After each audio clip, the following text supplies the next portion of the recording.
Buenos días con todos, somos el grupo 8. Hoy les voy a presentar el análisis de frecuencia de variables sociodemográficas basado en una muestra de 20 encuestados. Vamos a revisar cómo están distribuidos los datos en cuanto a zonas de residencia, el género, el estado civil, la generación y horas de trabajo diario. Para cada variable les mostraré una gráfica de barras con los porcentajes respectivos. Comenzamos con la zona de residencia. La mayoría de las personas encuestadas viven en Lima Sur, representando el 75% del total. Las otras zonas tienen un menor porcentaje. Por ende tenemos el Lima Centro, Lima Norte, Lima Este y Lima Provincia con un 5% cada uno. En cuanto al género se observó una distribución equitativa, que quiere decir, tanto hombres y mujeres tienen el 50% de porcentaje. Esto indica paridad en la muestra. La generación por edad más representada fue la generación Z con un 75%, es decir, personas nacidas desde 1997 a 2010. Luego encontramos la generación X con un total de 15%, el millennials de 5% y el baby boomer de 5%. Seguidamente comenzamos con el estado civil. Encontramos el 75% son solteros. Luego hay un 10% de casados, 10% convivientes y un 5% de divorciados.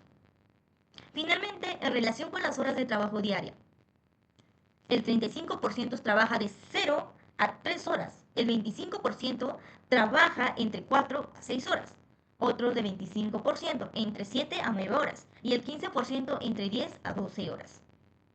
Seguidamente veremos las gráficas. Ahí vemos la gráfica de zonas de residencia. Vemos por género, por generación por edad, por estado civil y todo.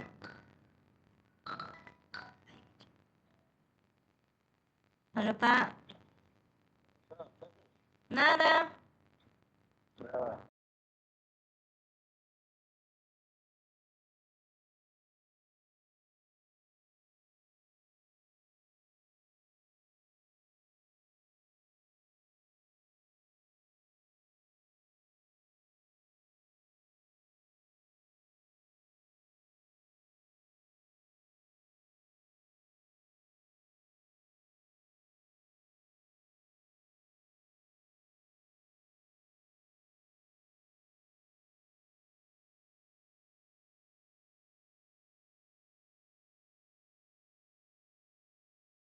Bueno, a continuación les voy a hablar sobre el rango, la varianza, la desviación estándar y el mínimo y el máximo.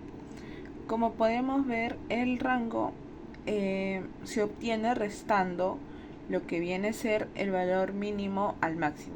En este caso es el máximo es 12 horas y el mínimo es 0 horas. Así que 12 menos 0 es igual a 12 horas.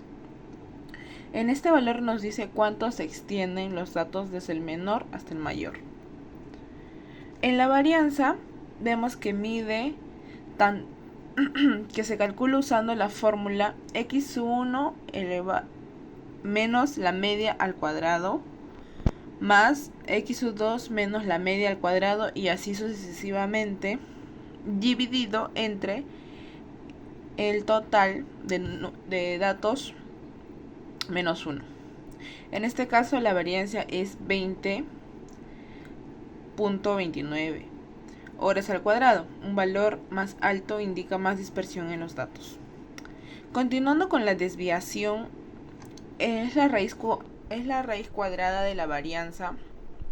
Por lo tanto, la raíz es 20.29. Es aproximadamente 4.5 horas, en lo que significa que el promedio de los datos se desvían de 4.5. Y como el mínimo y el máximo tenemos que el mínimo es 0 horas y el máximo son 12 horas. A continuación le doy paso a mi compañera.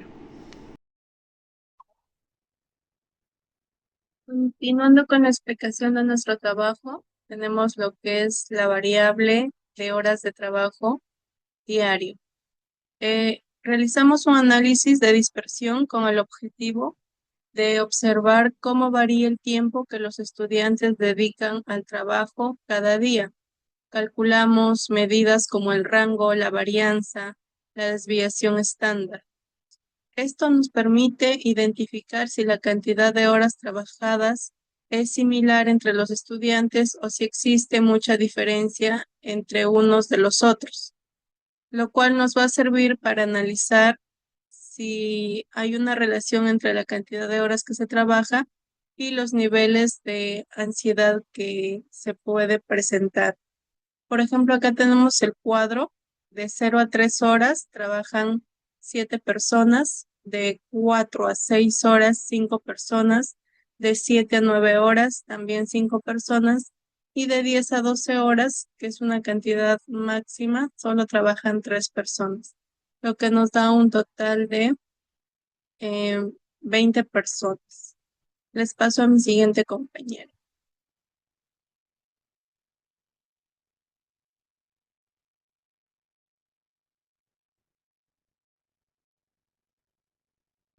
Bueno, profesor, nosotros en este caso hemos utilizado el coeficiente de asimetría de Pearson, eh, en el cual para obtenerlo hemos tenido primero que sacar la media, la moda y la desviación estándar, obteniendo en la media un resultado de 49,8, una moda de 1,09, una desviación estándar de 44,07.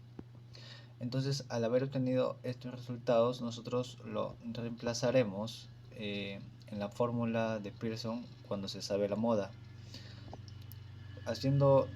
Sustituyendo estos datos, obtenemos un resultado de 49,77, es decir, que presenta una fuerte asimetría positiva con una cola hacia la derecha. Le doy el paso a mi compañera. Bueno, como podemos observar, aquí vemos al coeficiente de kurtosis, que es una medida que nos dice qué tan picuda o achatada es una distribución de datos. En este caso, nuestro valor es de 1.74, lo cual nos indica que es un tipo de distribución platicúrtida. Una distribución platicúrtida es más achatada, con colas más delgadas, lo que quiere decir que los datos van a estar mucho más distribuidos alrededor de la media y hay menos valores extremos.